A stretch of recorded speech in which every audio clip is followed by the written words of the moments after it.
deberíamos decir Cristo Rey, sino algo así como Cristo Presidente de la República. Pero esto suena particularmente extraño en una época en que no solo la naturaleza, sino que el poder político mismo ha experimentado un proceso de desencantamiento como consecuencia de los modos de racionalidad predominantes en la época moderna. Además, podríamos objetar la oportunidad histórica de este documento, porque fue publicado muy poco después de ese 11 de noviembre de 1918, en que renuncia a su trono Carlos I de Austria, el último rey en serio que hubo en la historia occidental, un rey que tenía poder. Por tanto, en el momento en que se hunde la monarquía, que venga un papa a hablar de Cristo Rey parece una broma rara.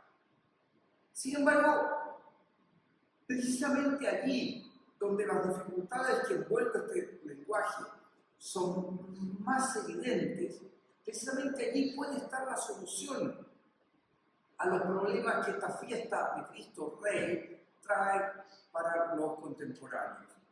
Porque la encíclica de Pío XI dice algo tan chocante como importante. Y vamos a ver en qué consiste. Reconoce el Papa que podemos hablar de la realeza de Cristo en un sentido metafórico, como cuando decimos que reine sobre nuestra inteligencia o en nuestra voluntad. Pero ahí lo que dice es que él está aplicando la palabra rey a Jesucristo en sentido propio. Es decir, que la realeza de Jesucristo es el analogado principal del término rey. Por tanto, no se trata de que Jesucristo sea como los reyes, pero más poderoso, sino que los reyes son tales por referencia a él. De este modo, la crisis de la idea misma del rey tiene un carácter muy relativo, porque es una crisis que se refiere a estos modos derivados secundarios de esta palabra, que tienen un carácter perecible, como lo ha mostrado la historia de los últimos dos siglos. Es más, gracias al debilitamiento o a la desaparición de estas formas temporales de realeza, podemos entender mejor en qué consiste la realeza de Cristo. La razón por la cual Cristo es rey se relaciona estrechamente con una enseñanza central de la fe cristiana que fue objeto fundamental de los pronunciamientos del Concilio de Nicea. Estamos celebrando los 1700 años de ese acontecimiento. Jesucristo es el Verbo encarnado, es decir, como tal, es consubstancial al Padre. Y a él, también como hombre, le fue entregada toda la potestad. Si se repara en esta perspectiva teológica, se podrán deshacer también muchas prevenciones que suscita esta encíclica en sus lectores actuales. La instauración de esta fiesta y el uso de esta terminología no son un pretexto para dar un poder temporal a quienes hablan en nombre de Cristo, concretamente a la Iglesia Católica. Esta reflexión está en otro plano. Para evitar interpretaciones que podrían ser equívocas, el teólogo alemán Gerhard Boffing traduce la expresión griega que normalmente aparece como reino de Dios por reinado de Dios, para poner de relieve la importancia del acto divino de reinar, más que pensar en la instauración de ciertas estructuras externas. En todo caso, más allá de las interpretaciones que esta expresión suscita, y que no son objeto de cuaprimas, el hecho de que la finalidad de este documento haya sido precisamente instituir una fiesta, nos muestra que la idea de Cristo Rey es una idea que hay que celebrar. Este entroncamiento litúrgico se refuerza por la determinación papal de que esta sea la última fiesta del año litúrgico. Un año que va desde la preparación a la venida de Cristo en el Adviento hasta su culminación escatológica al final de los tiempos. El carácter escatológico de estas consideraciones evita cualquier interpretación de tipo mesiánico. Sabemos que hay formas políticas mejores y peores. De hecho, este es un problema típico de la filosofía política clásica anterior a Maquiavelo. Pero incluso las mejores de estas formas políticas no son capaces de agotar el misterio de Cristo. De esta manera, por ejemplo, uno puede decir que una determinada solución política o económica que uno propone es una de las soluciones cristianas a un determinado problema, pero nunca la solución cristiana para él. Pretenderlo sería una suerte de idolatría. Es interesante ver cómo Jesucristo no acepta ser partidor de una herencia, cuando quiere hacerlo rey se aleja, rechaza la tentación del poder, reconoce la soberanía del César. Hay en toda su conducta una suerte de misteriosa abstención, porque teniendo toda potestad, dice el Papa, mientras vivió en la tierra se abstuvo enteramente de ejercitar este poder. Podemos decir que la tradición cristiana que recoge quas primas afirma dos cosas que aparentemente son inconciliables. De una parte admite que el poder tiene un origen divino. Lo hace expresamente Jesús en el diálogo con Pilato y lo hace Pablo. Sin embargo, la encíclica sostiene que es indigno de hombres redimidos por Cristo servir a otros hombres. Es decir, otorga una dignidad máxima al poder político y luego parece devaluar la obediencia política. Pero no es así, sino que señala las correctas razones que la justifican. Aquí cabría hacer obviamente una objeción, porque con estas afirmaciones parece devaluarse el carácter natural del poder político. En la Suma, Santo Tomás se pregunta si en el paraíso existía poder político, o si el poder político es simplemente una consecuencia del pecado original. Y la respuesta de Tomás de Aquino frente a ciertos agustinismos es positiva. El poder político no deriva del pecado, deriva de una característica de la naturaleza del hombre. Se contrapone la idea de Pío XII sobre la obediencia, que es indigno de ser un hombre a esta enseñanza. No, porque es perfectamente posible que el poder y la obediencia política se fundamenten en la naturaleza humana, como piensa Tomás de Aquino, pero la naturaleza es una obra divina, por tanto, en último término, derivan de Dios.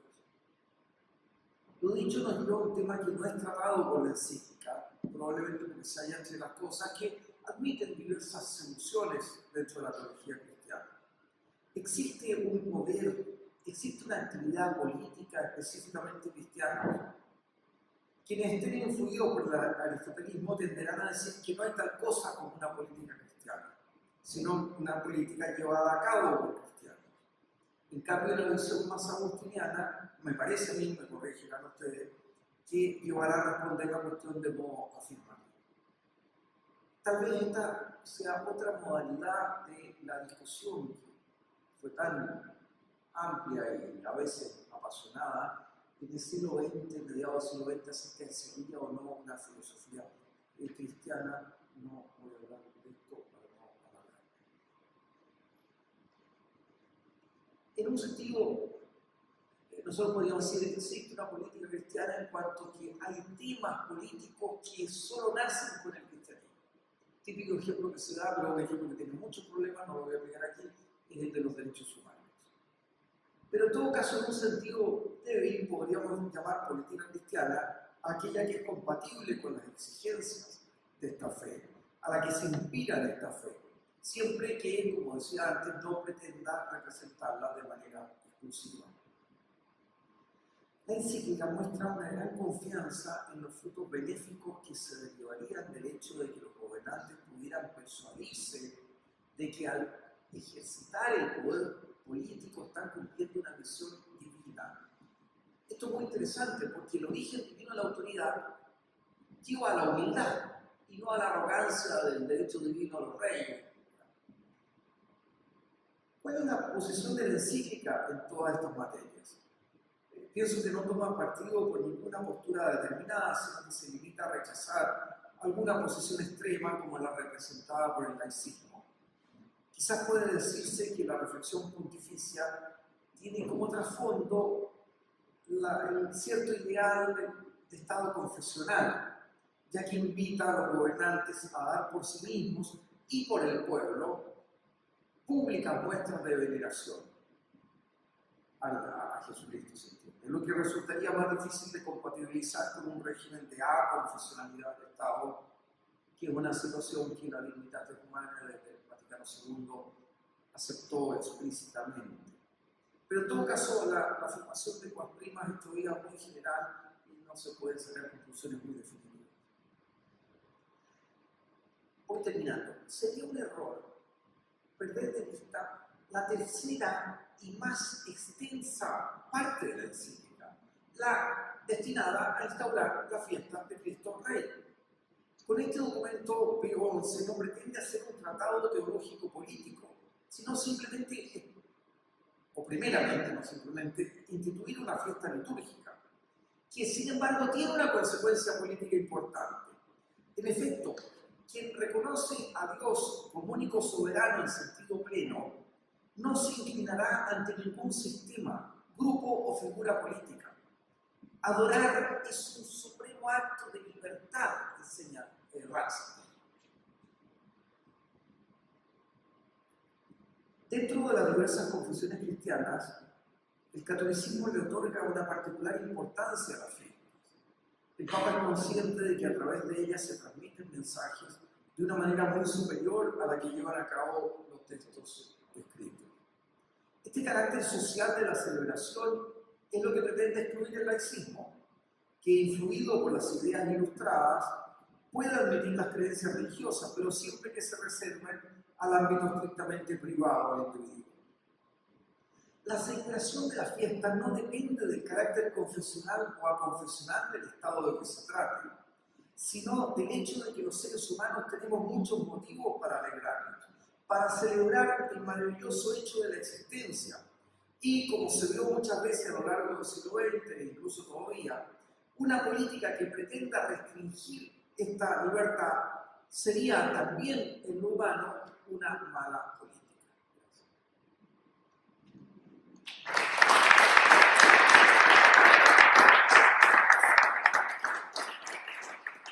Muchas gracias, Joaquín. Viendo rigurosamente con los tiempos. Fiesta además del tiempo oscuro después de la guerra. No por azar se buscaba un ánimo festivo. Felipe. Bueno, muchas gracias. Quiero en primer lugar agradecer por la organización de este seminario, por invitarme a participar en él y muy especialmente por el para mí sorpresivo homenaje a mi padre, aunque no solo era mi padre, sino mi maestro en este mismo tema. Lo que voy a intentar hacer en esta reflexión a propósito de los 100 años de Quas Primas es mirar a cuatro cuestiones, ¿no? 4 puntos que creo que llaman la atención cuando uno vuelve a leer esta encíclica. Primero, algo que ya ha mencionado Joaquín y que tiene que ver con lo último que decía Josefina, es que es el extraño contexto en el cual aparece esta encíclica, ¿no? Si uno mira el momento histórico, le dice, qué raro que aparezca Quas Primas en este momento.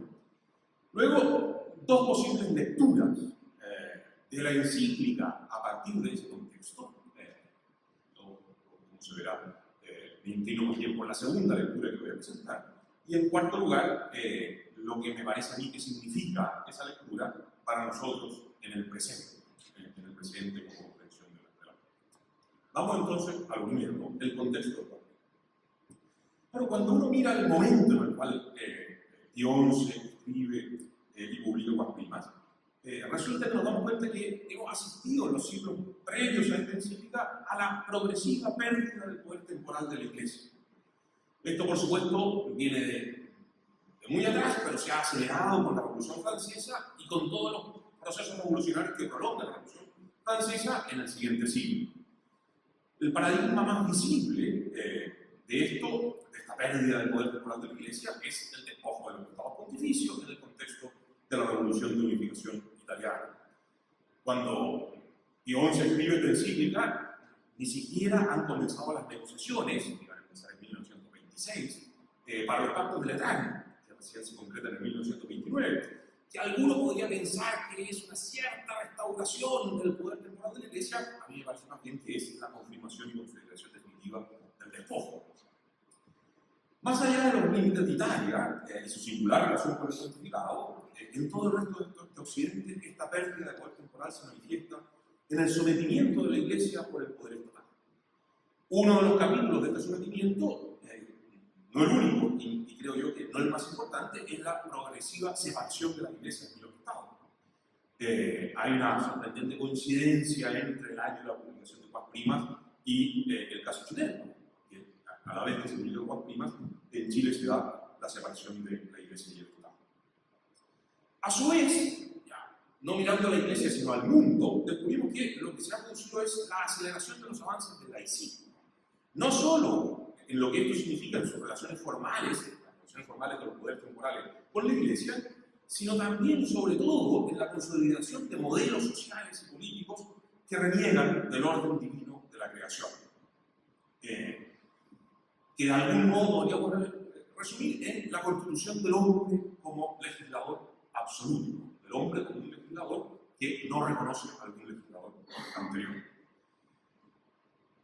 Uno dice, si esto es lo que está ocurriendo, si añadimos datos muy concretos como lo que ha significado para Europa la Primera Guerra Mundial, todos sabemos que el estado de la Europa, de la posguerra, lo que se estaba preparando, lo que iba a venir luego con la Segunda Guerra Mundial, etc., uno dice, ¿cómo se entiende que en este contexto de pérdida del poder temporal de la Iglesia, de término definitivo de las monarquías en sentido, las monarquías seriamente católicas, ¿no?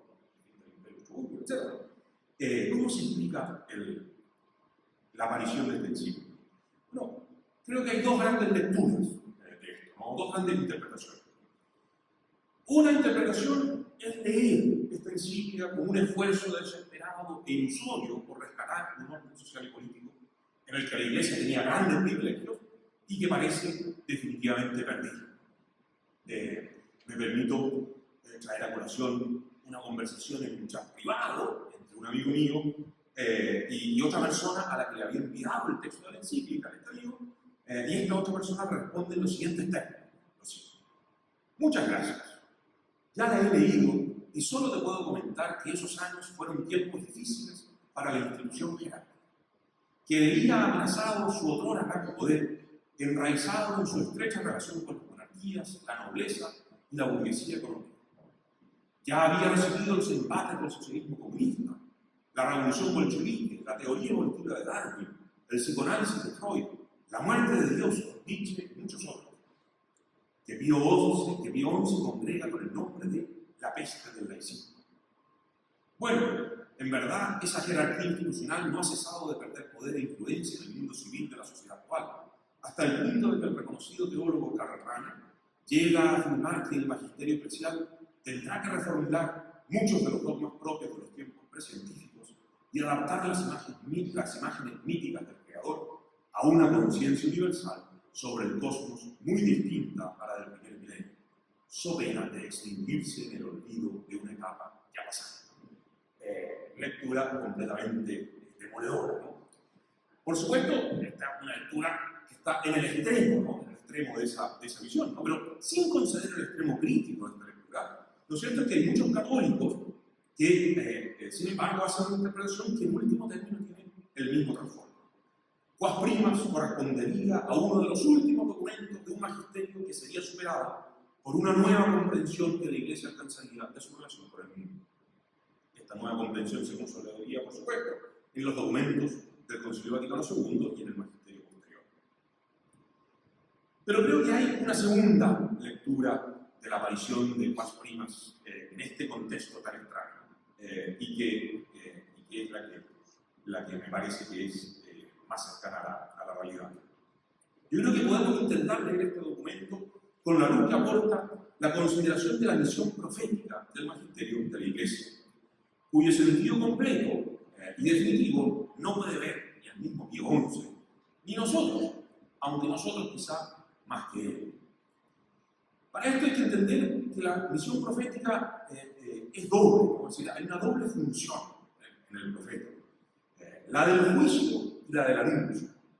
Esto es muy claro, me parece, cuando miramos a los profetas del Antiguo Testamento. Por supuesto, una de las funciones elementales de estos profetas es el anuncio de la venida del Mesías. Pero además, su misión es comunicar al pueblo el juicio de Dios. Y por eso le enrostran permanentemente sus infidelidades y lo llaman a la conversión. Esta doble misión profética, de juicio y anuncio, permanece en la Iglesia. Y por eso la Iglesia anuncia el reino de Cristo y su consumación, que se alcanzará con la segunda venida del Mesías, pero también denuncia la infidelidad al Evangelio y llama a la conversión. A mí me parece que muy claramente en Quas Primas encontramos esta doble función de la misión profética de la Iglesia. Primero, el juicio.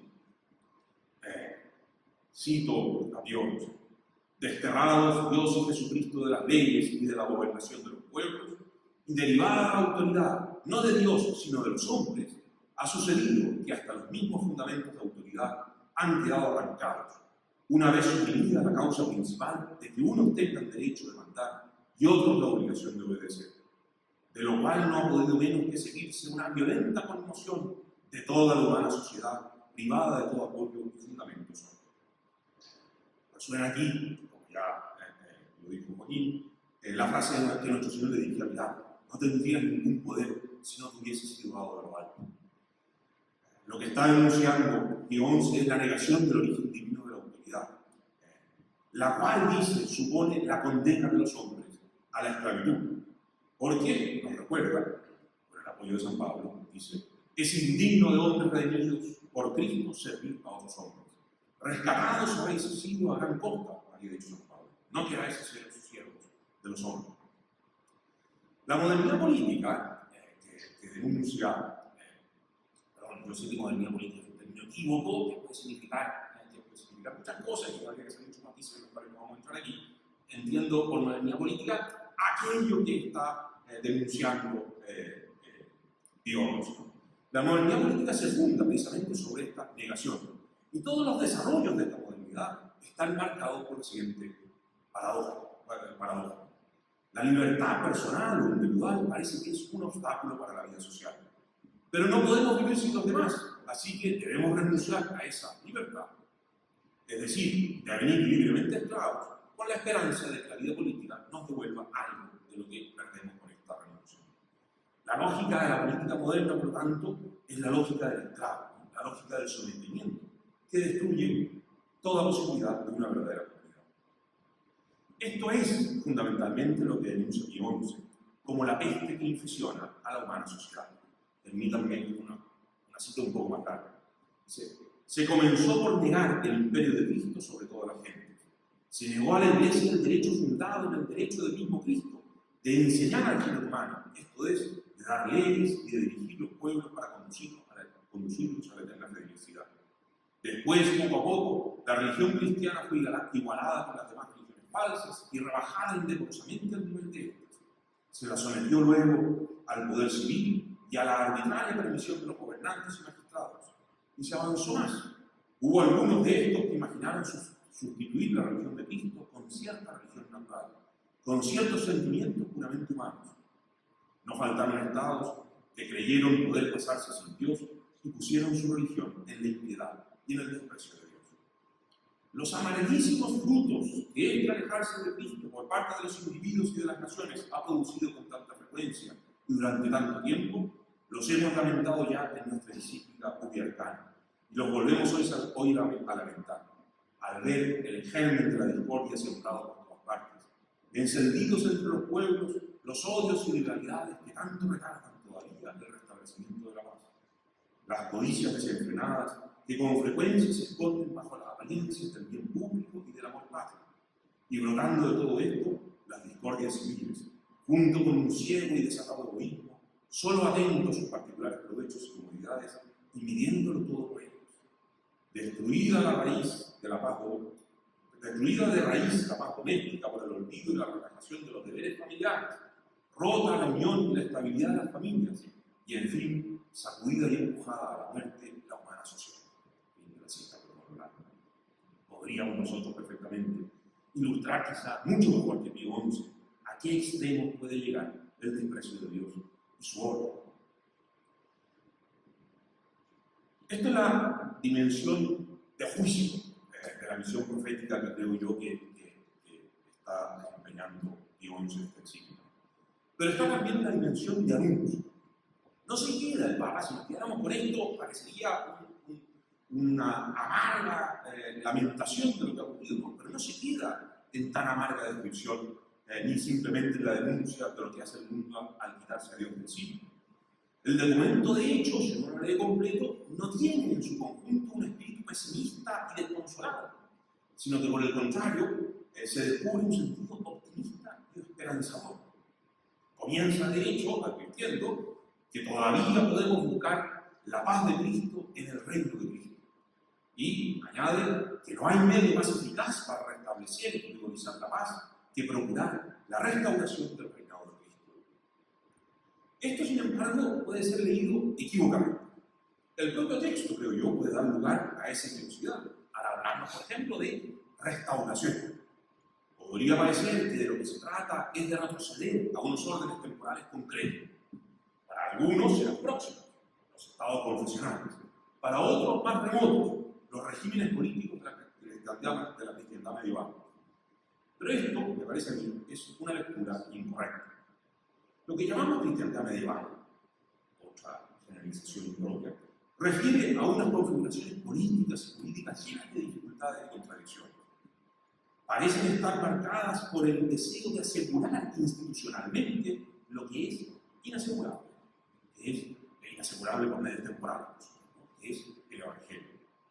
Podríamos decir que esto mismo es lo que dará lugar al extremo opuesto que emerge con la modernidad, la fundación de un orden político que puede prescindir de Dios. Es decir, de aquellas contradicciones de la cristiandad medieval emerge la antítesis. De aquí que pensar que lo que necesitamos restaurar son los estados confesionales, con la contradicción intrínseca que ellos suponen, parece absurdo. De hecho, el poder de la Iglesia, que la Iglesia intentó conservar en el orden moderno, se mostró muy pronto como ejemplo de una auténtica esclavitud. El caso de Chile es muy claro. La separación de la Iglesia y del Estado permite la libertad de la Iglesia en muchas cuestiones fundamentales para su propia vida, en las que estaba muy limitada por estar integrada con el Estado. Entonces, pensar en la restauración en estos términos evidentemente plantea una serie de dificultades. Y sin embargo, creo yo que no podemos sino reconocer que hay algo que restaurar. Lo que no obstante sus profundas contradicciones, limitaciones y aún perversiones, me atrevería a decir, sí podemos encontrar en la cristiandad medieval y en lo que va quedando de ella, que yo luego, durante el proceso de la modernidad, es una sociedad que reconoce la soberanía de Dios y que individual y colectivamente pone su mirada en esa soberanía como el fundamento último de todo el orden social. Lo que anuncia Pío XI es lo siguiente: si los príncipes y los gobernantes legítimamente elegidos se persuaden de que ellos mandan, más que por derecho propio, por mandato y representación del Rey Divino, a nadie se le preguntará cuán santa y sabiamente habrán de usar su autoridad y cuán gran cuenta deberán tener al dar las leyes y exigir su cumplimiento con el bien común y con la dignidad humana de sus inferiores. De aquí se seguirá sin duda el florecimiento estable de la tranquilidad y del orden, suprimida toda causa de selección. ¡Oh, qué felicidad podríamos gozar si los individuos, las familias y las sociedades se dejaran gobernar por Cristo! Entonces, verdaderamente, diremos con las mismas palabras de nuestro predecesor León XIII, que nuestro predecesor León XIII dirigió hace 25 años a todos los obispos del orden católico. Entonces se podrán curar tantas heridas, todo derecho recobrará su vigor antiguo, volverán los bienes de la paz, caerán de las manos las espadas y las armas, cuando todos acepten de buena voluntad el imperio de Cristo, cuando lo obedezcan, cuando toda lengua proclame que nuestro Señor Jesucristo está en la gloria del Padre. Esto es lo que anuncia. Pero claro, si esto es un anuncio, se refiere a alguna realización. ¿Cómo es posible esto en concreto? Por supuesto, no lo sabemos. porque no se ha realizado. Es bien indesmentible. Pero sí sabemos algunas cosas. Sabemos, por ejemplo, que su consumación definitiva se realizará con la segunda venida del Mesías. Y que esto, la segunda venida para los cristianos, no es simplemente un hecho futuro, sino que la auténtica esperanza nos exige entenderlo como algo que se está realizando en el presente y en cuya realización debemos participar. También sabemos que el principal obstáculo para la construcción del reino de Cristo es el pecado, y que el único remedio del pecado es la gracia, que nos ha sido obtenida por el mismo Cristo en la cruz. Pensar que podemos, como cristianos, simplemente actuar según las reglas y condiciones de un sistema que niega el pecado y que por lo tanto desprecia la gracia, es una renuncia a nuestra condición misma de cristianos. Pero por último, sabemos, y deberíamos saber también, que la gracia no quita la naturaleza, sino que la perfecciona. Y como recordaba permanentemente el padre Osvaldo Lira, la gracia no es un ámbito operativo, sino equitativo, y que por eso todo lo que pertenece al orden de la naturaleza lo transforma y eleva, pero sin que esto signifique su desnaturalización.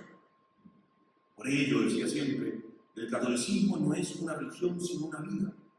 La religión es solo un aspecto particular de la vida humana, pero ser católicos, pertenecer a la Iglesia de Cristo, ser miembros vivos de su cuerpo místico,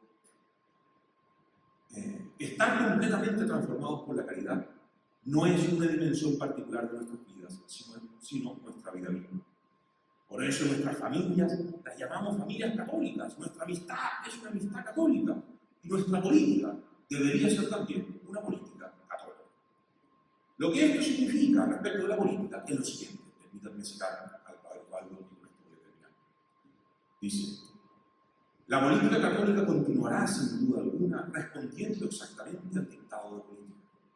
El objetivo en cuestión no es modificarla en los rasgos que la hacen constituir la tercera parte de la ética, sino crearle ciertas condiciones subjetivas de existencia que, sin desvirtuarla en aquello mismo que es, logren infundirle matices tendientes a constituir, dentro de su ámbito genérico, un sector capaz de tomar en consideración la doble condición humana de imagen y de hijo adoptivo de Dios.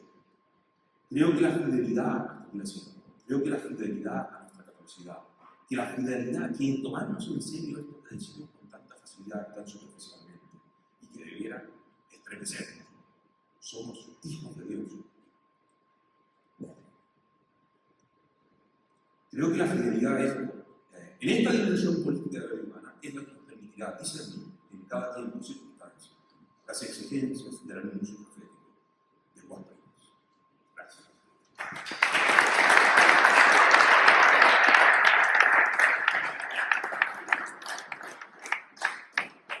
Muchas gracias a los dos, muy interesante y muy complementario, además.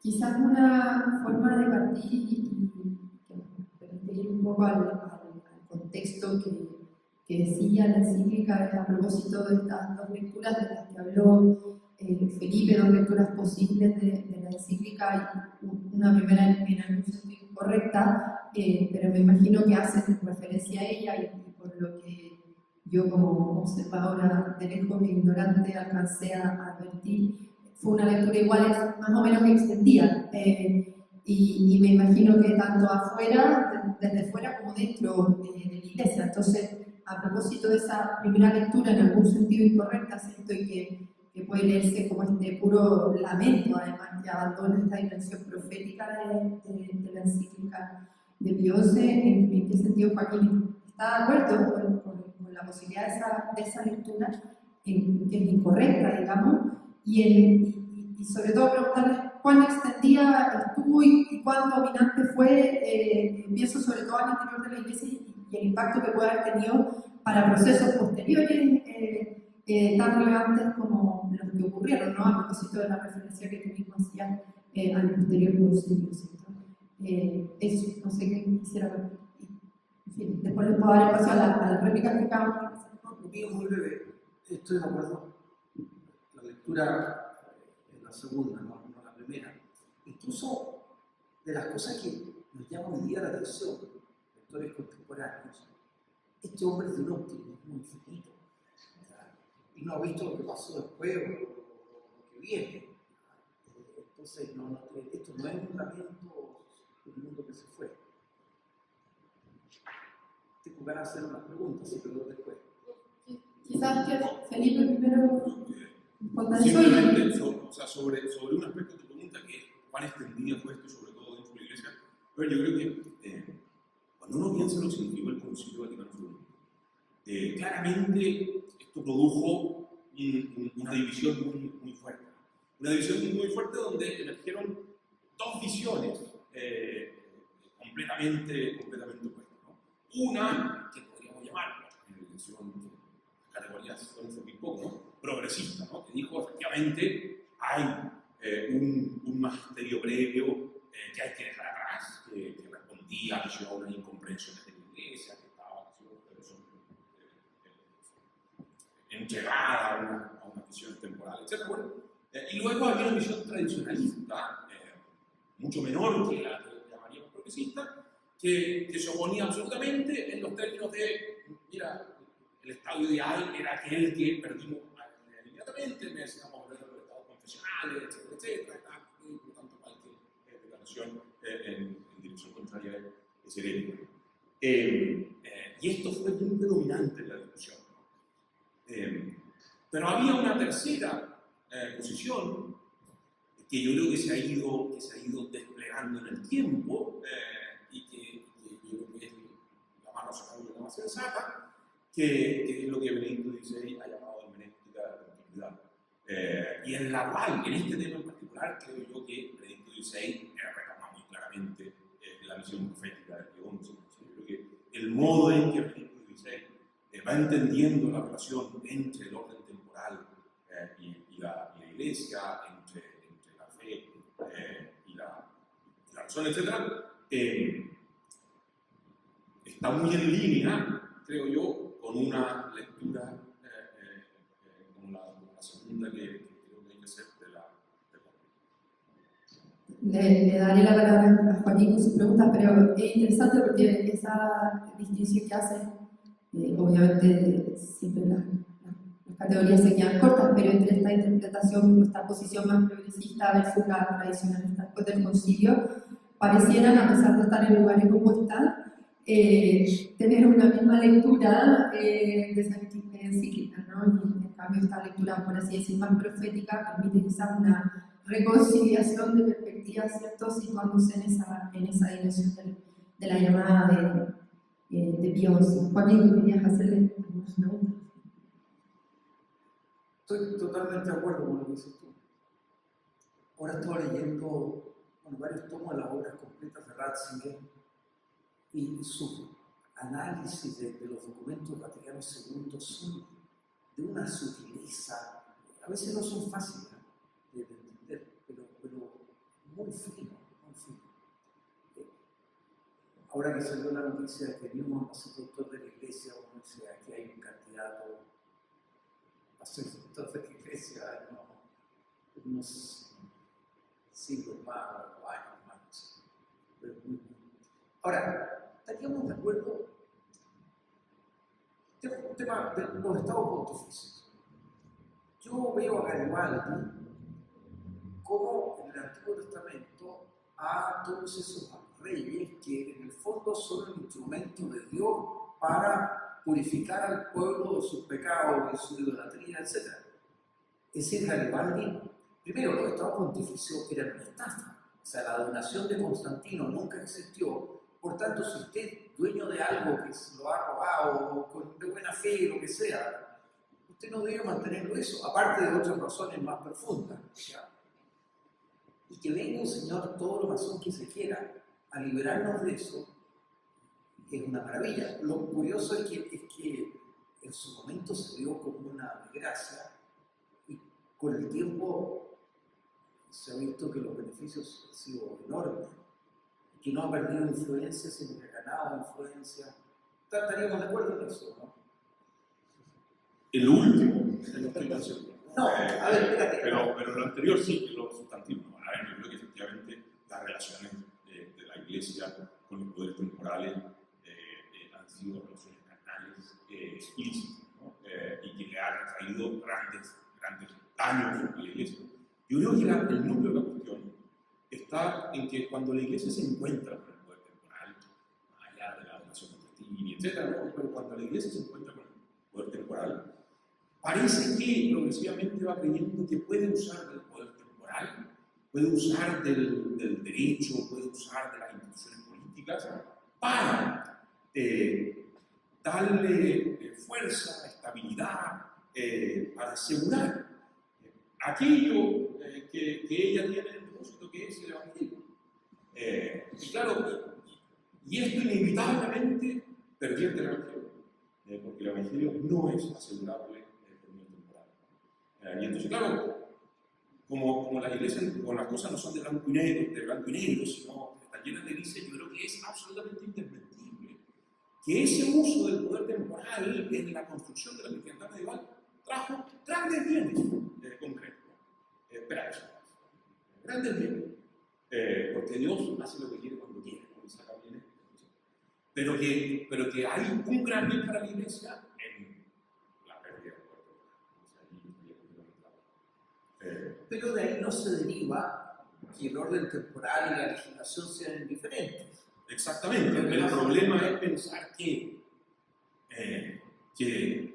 el reconocimiento del reinado de Cristo como rey en el orden temporal, es el reconocimiento del poder temporal de la Iglesia. Yo tengo al menos dos preguntas que están en algún sentido relacionadas, pero voy a partir por una que hay una que traía preparada, pero otra sí usual escucharlo. Hay algo en que coincidieron así muy explícitamente ambos.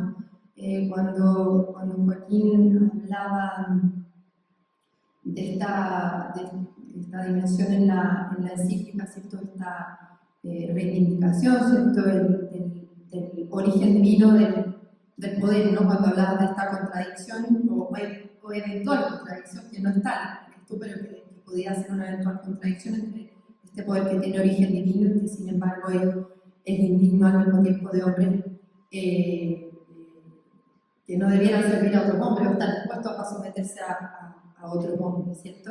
Pero lo que me interesa es la primera parte de la formulación, ¿no? O sea, que la modernidad no olvide esa dimensión, esa referencia más allá de sí misma para su fundamentación, ¿no? La crítica a esta fundamentación inmanente, justificación inmanente propia de la modernidad.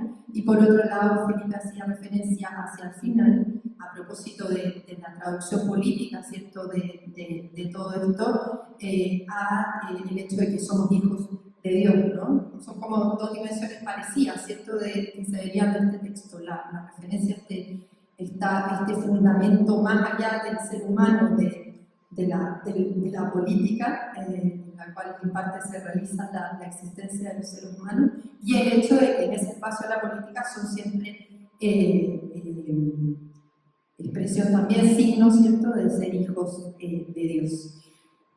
Estando yo muy de acuerdo con eso, ¿cómo se realiza, o digamos, cómo se encarna esas dos convicciones que en la fe cristiana son una experiencia, casi una constatación? ¿Cómo se anuncian, ¿cierto?, y día a día, cotidianamente, en un contexto donde ya no es una experiencia compartida, ¿no? Donde, como ya no es el mismo contexto, ¿cierto? Ya no hay otros que simplemente no tienen esa experiencia, ¿cierto? De ser hijos de Dios, ¿cierto? No la experimentan como una verdad, ¿no? Eso no es solo un proceso ideológico, por así decir, sino también resultado de un proceso. En la sociología se hablaba del desencantamiento del mundo, que también es como un hecho dado, ¿no? ¿Cómo entonces cotidianamente, digamos, se anuncian esas dimensiones que parecen como, pueden parecer como tan fuera de lugar o tan obsoletas, ¿cierto?, en tiempos como estos? Esa es parte, creo, del desafío, digamos, del anuncio que hay que hacer, ¿no? A ver, si la pregunta se refiere al modo de realización al que esperamos, al que deberíamos esperar, la respuesta es no. O sea, es como, yo creo que es como preguntarle a un cristiano perseguido del siglo III cómo cree él que se va a ordenar la sociedad cuando el imperio se convierta. Una pregunta que no tiene sentido, es inimaginable. O a un cristiano medieval, cómo cree él que va a ser una configuración del Estado moderno. Son realidades que están. Yo creo que nosotros estamos en un tiempo en el que en materia vivimos un poco en la oscuridad. Porque claramente estamos en un tiempo en el cual lo que estamos contemplando es el derrumbe del Estado moderno. Aparentemente, parece que el Estado moderno se manifiesta en muchas partes que se agota y que ya no puede dar respuesta, que no puede seguir dando aquellas respuestas que intentó. Si la pregunta, en cambio, es más bien sobre cómo individualmente o colectivamente asumimos el hecho de que estamos rodeados en nuestras comunidades por gente que no comparte esta visión, nuestros principios, y si tiene el autismo, etc. Bueno, yo creo que los cristianos tenemos una respuesta muy sencilla, así que precisamente es nuestra propia condición de cristiano la que nos permite ver a ese otro como alguien que está en una igual condición de dignidad personal, como alguien que ha sido redimido por Cristo, o al cual alcanza la redención por Cristo y que depende de nosotros hacerse llegar, como alguien, no solo como instrumento, por supuesto, como alguien a quien debemos tratar como otro yo, y ya veremos cómo vamos resolviendo la diferencia de voluntad. Lo que pasa es que, claro, esto es una respuesta muy sencilla, como primera premisa, pero que se empieza a dificultar cuando de lo que se trata es de pensar en realidad política, en realidad social, en la construcción de un orden, en la participación en la construcción de un orden que de algún modo. Hay una, bueno, en el panel, de hecho el título era, a propósito de lo que dice al final Felipe, Realeza de Cristo y Orden Social Contemporáneo, ¿no? Quizás esa es una interpretación de lo que pone en el título, pero es interesante a propósito de lo que han conversado acá y de la cita final de Felipe a Valdolira, ¿cierto? Justamente cómo se traduce políticamente esto, ¿no? Porque además en el cierre de ambos fue muy implícito en el caso de Felipe, toda la referencia al reinado de Jesucristo, ¿cierto? Parece ser más algo que tiene que ver con un discernimiento que se va enfrentando día a día que con una traducción objetiva, ¿cierto? En un diseño institucional concreto, ¿no? Y sin embargo tenemos que tomar decisiones respecto de ese ordenamiento social y de ese ordenamiento político, ¿cierto? Entonces, quizás ir avanzando hacia esa pregunta, ¿no?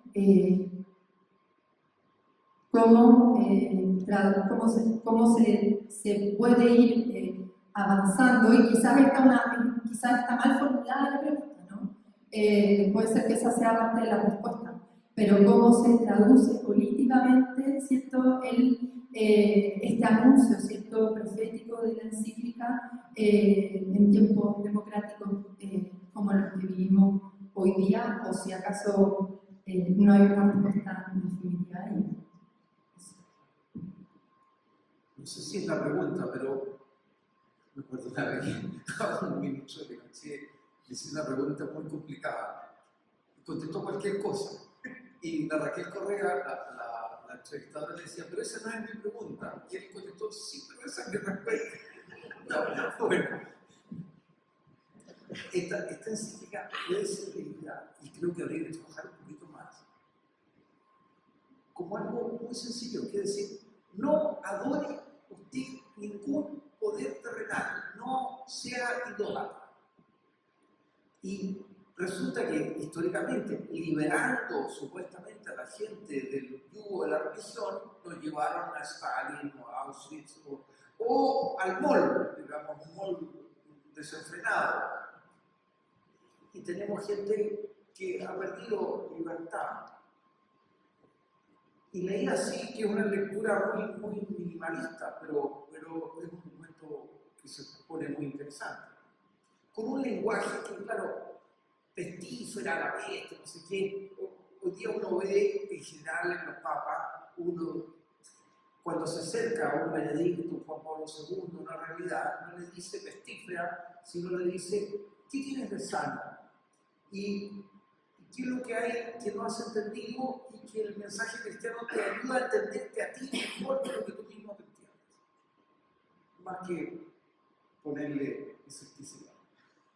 Y antes de ver si Felipe quiere decir algo, que es interesante el antecedente, el dato, digamos, de que la encíclica no está discutiendo directamente, ¿cierto?, con el laicismo, ¿cierto?, derivado de los procesos de secularización, pero está también como en la previa del avance de los totalitarismos. Entonces, también una interpretación, por así decir, muy crítica, ¿cierto?, de lo que podría verse como una reivindicación muy tradicional, ¿cierto?, del reino de Cristo y de la presencia pública del reino de Cristo, es también manifestación de un espacio de resistencia y de protección frente al acorralamiento, ¿cierto?, y dominación total que van a significar los totalitarismos que van a ir consolidándose en la década posterior, son unos años después de esta publicación, ¿no?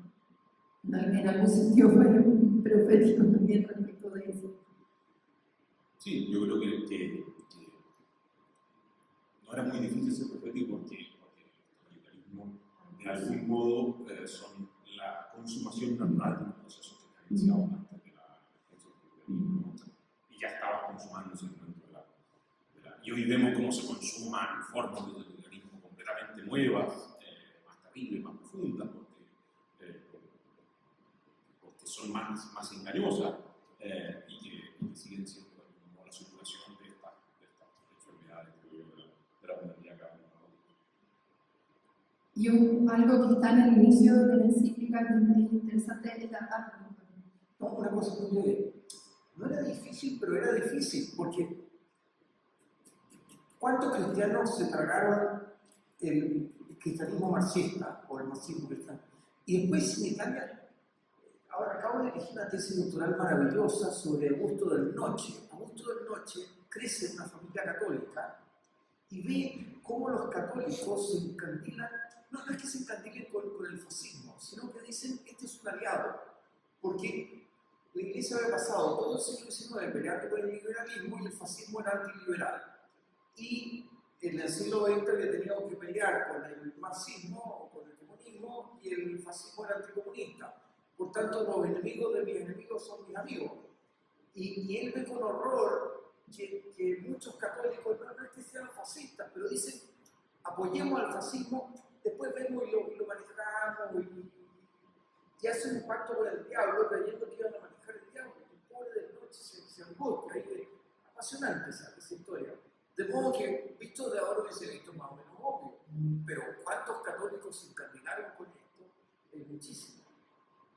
Es una muy buena referencia para pensar hoy día también, ¿cierto? Porque a propósito de la crisis de la democracia, ¿cierto? Y, en fin, como sea que denominemos al surgimiento de movimientos, liderazgos disruptivos, críticos, ¿cierto? De esa democracia, también hay una pregunta para, desde acá, digamos, desde el lugar donde estamos parados nosotros, ¿cierto? Desde acá también, respecto a ese dilema, ¿no? Que se abraza políticamente, ¿cierto? Cuando se ha participado de cierta crítica a un derrotero, ¿cierto? Como uno que ha participado de la crítica a lo que ha pasado en los últimos años, y aparecen estas nuevas alternativas cuyos destinos no sabemos, ¿cierto? Y ya vemos, de hecho, el mundo cristiano, algunos más o menos, otros menos, apresurados en abrazar cierto liderazgo, en fin, regímenes, etcétera, en la medida en que están formulando críticas aparentemente semejantes, ¿no? Quizás ese mismo recordatorio que tú estás haciendo se puede replicar para pensar cómo nos paramos hoy día desde aquí frente a los dilemas que enfrentamos respecto de las alternativas políticas para enfrentar una crisis objetiva como la que viven nuestras democracias. Agregar algo, supongo que no hay respuesta. La conclusión sería en todo caso la referencia a Cristo Rey, probablemente. Eso, Mauricio, y lo vamos cerrando porque viene otro panel, así que muchas gracias.